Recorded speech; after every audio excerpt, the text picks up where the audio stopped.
dunes stretch like forgotten dreams. Mountains stand like silent kings. The fire burns low in a shepherd's tent, while stars write poems in the sky's lament. Children laugh in the arms of dust, and ice stories in hearts trust.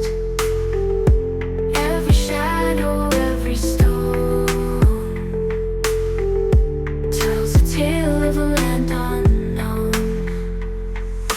Whisper of the desert, voice of the land, Balochistan, written in sand.